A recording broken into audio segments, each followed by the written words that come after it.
Hey y'all, it's Diane with Shawcraft One and my old barn door, and I am back with video number 4 in my cover to cover can't talk today, making a journal cover to cover series. I'll get it out in a minute. So far we've done the front cover, we've done the inside covers with the bookmark and the pen holder, and we've set our eyelet for our closure. Okay, so now we're going to talk about picking out our paper for our signatures, and we're going to talk about getting our signatures sewn in. So here's what I do when I want to put signatures together. I just get a bunch of paper from my stash, and I have all different kinds of papers, doilies. I use paper bags, and what I usually do is I trim off on the paper bag with I have these little decorative scissors that I cut off the bag with. Little pieces of notebook paper, coffee filters. These are coffee stained coffee filters, doilies, glassine bags, decorative bags. This is parchment paper that I've coffee stained and baked in the oven. Just regular lined paper, coffee stained lined paper, old dictionary papers that I have coffee stained and dried in the oven. Some of them are more stained than others, which I like. So you just kind of want a variety. This is some vellum. Just kind of want a variety of papers to go in your journal. These are old book pages that I've coffee stained. Some more of that parchment paper, ledger paper. You can do graph paper, and you can coffee stain this as well. But I'm having problems finding graph paper that I can coffee stain that the lines don't just kind of disappear into the coffee. So these are from old journals that I pulled apart. I think I got those at the dollar store. So, and then you pick your design paper, and this design paper is just from one series of design paper. I forget the name of the design paper, but anyway, so I just picked me some design paper. Children's book pages. I love putting children's book pages in my journals. This came out of a stationery book, and I like it because it's got that craft paper color. Music sheet paper, which I love, and some of it I coffee stain and some of it I don't. This already looks old. It's kind of got that yellow look to it. I know it's kind of hard to see it on video, but it does have that yellow look to it. So I just gather up a bunch of papers, and then I start, like on these, I just kind of decide, okay, how many signatures do I want? And then I just start mixing in papers. And, you know, I'll pick one of these. Well, if I can get it apart. You know, and then I'll put a graph sheet in there. And then I'll find a coffee stain something to put in there. Something like this. And so you just kind of start putting it together. Be creative with it. There's no rhyme or reason to it.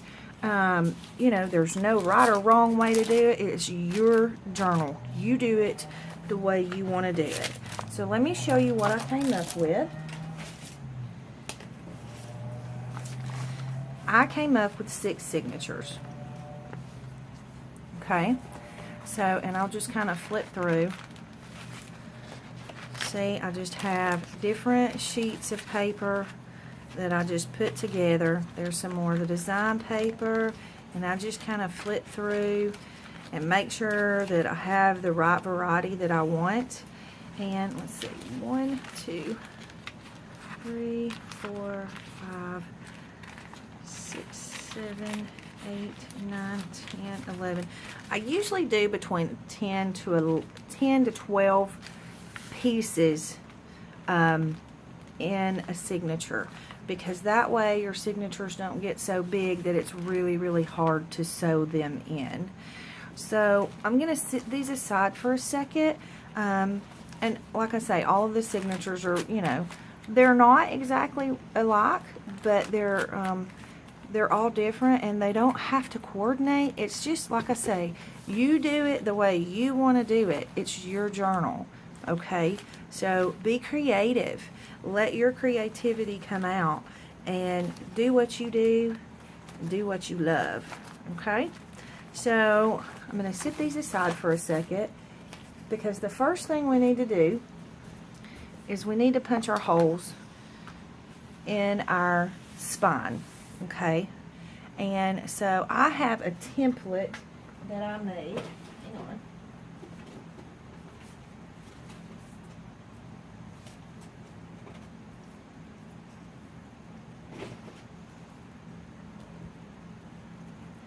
Okay, so I just got a piece of cardboard and I made myself a template. This is for 8 3/4, which this is 8 3/4, and then 3 inches. My spine here is 3 inches. And then I did my measurements to give myself a 1/2 inch, 1, 2, 3, 4, 5, for each signature. Now, your first and your last signature is not going to come in a 1/2 inch. It's going to come in a 1/4 inch. Okay? And then you're going to have a 1/2 inch between all of the rest of the signatures. And it's going to give you plenty of room on your book to be able to load it up and stuff it full of anything and everything you want in there. Okay? So once I have my holes punched into my template, and let me show you what I use to punch the holes into my template. You're going to laugh. Here's another me improvising deal, okay? You know what this is? I got this at the dollar store. It's a kneeling pad for when you're gardening. But it's good cushy, so I don't have to worry about putting holes in my mat or anything like that. You can use a mouse pad. You can use anything that just kind of gives you a little bit of squish. Okay? So what I did was, once I marked out my grid on my cardboard, I took a push pin. Yes, it's such a fancy tool. Took a push pin and I just punched it through in the where the grids meet, in the meet sections on each one. So that gives me 6 across and 3 down. This is called a pamphlet stitch that I'm going to show you. Okay, so now what we want to do is we want to take our cover and we're going to turn it sideways on this. Okay, and we want to line this up. And I always, when I make my template, I mark where I want the top and where I want the bottom, so that I cannot so that I can always make sure that I go the same way. Okay, let's see. Alright, I think I got my spine a little bigger. Let me see. You know what, let me measure this spine, because I might have it wrong. I do have it wrong. I measured this spine wrong. Imagine that. Well, we're going to have a bigger spine, so we're going to just have more room to stuff. But that's okay. So, in a case like that, I improvise too.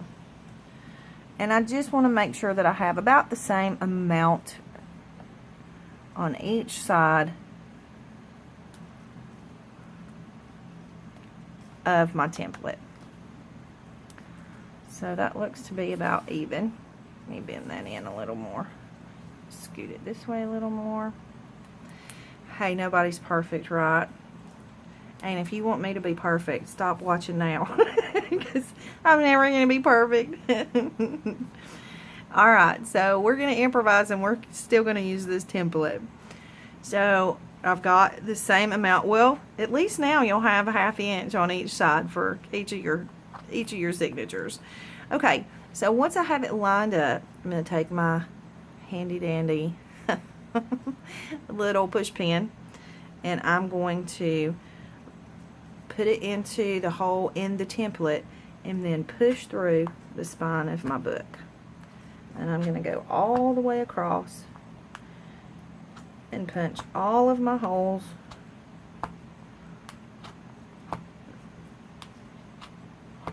And then I'm going to go to the middle and punch all the way across.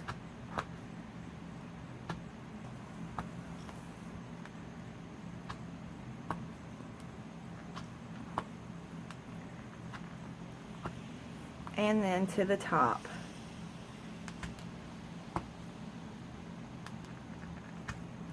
And punch all the way across.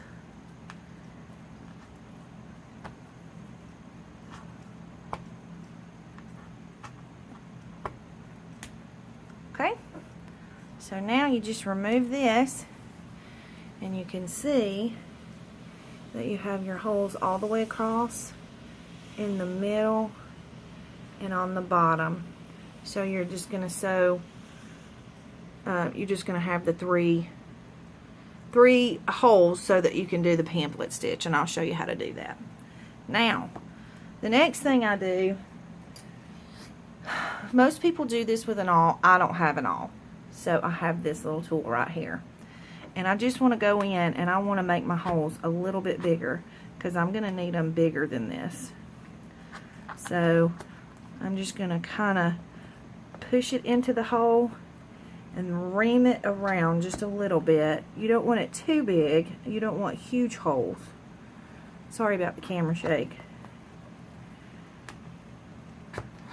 But you're just going to go into each one and make the hole just a little bit bigger.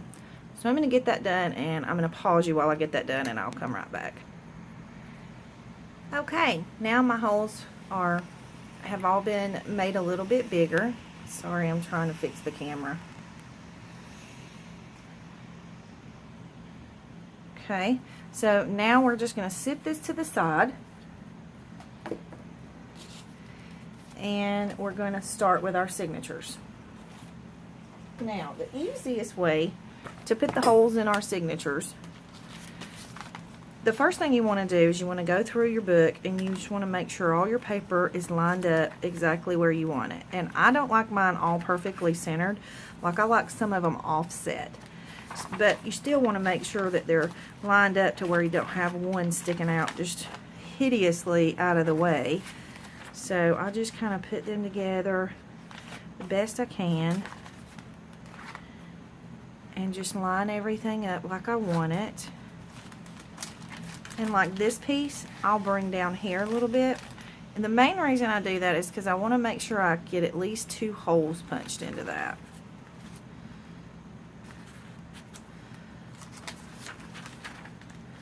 So you just kind of line everything up, and then this one I'll take up to the top because I probably am not going to have enough width on this page to get all 3 holes punched, but I at least want to get 2 punched in there. Okay, so now that I have everything lined up, I want to make sure I know what's my top and what's my bottom. Okay, so I usually just pick a page that's got words on it or a design on it. See this design, so I know that this is the top. So I'm going to turn it this way.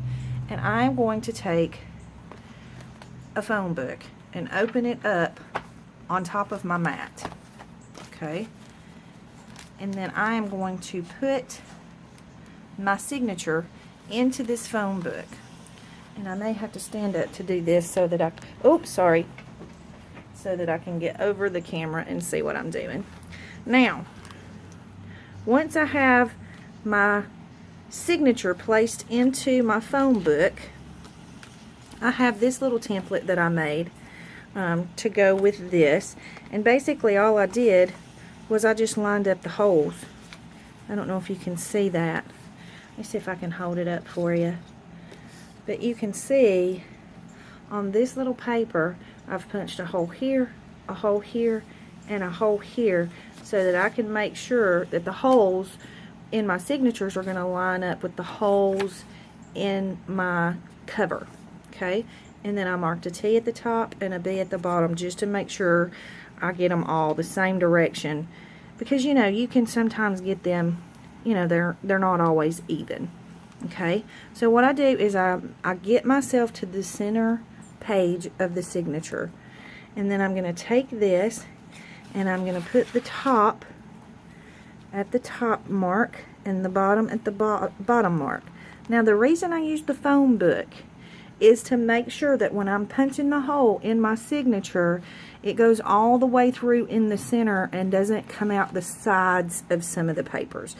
Because you know how sometimes when you're punching the holes, instead of, you know, punching through the very center or the crease of the page, it'll kind of punch through the side. So this helps to make sure that you don't have that problem.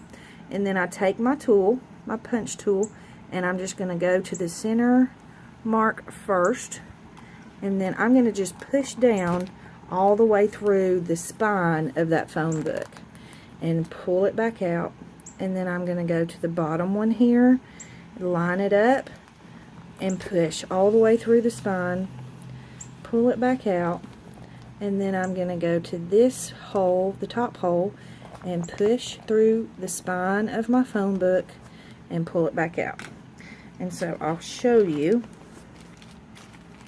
So now you have your holes punched all the way through, and none of them have come out like on the side.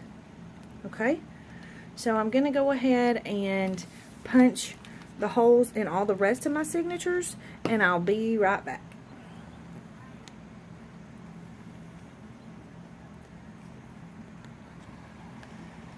Okay, I have all of my signatures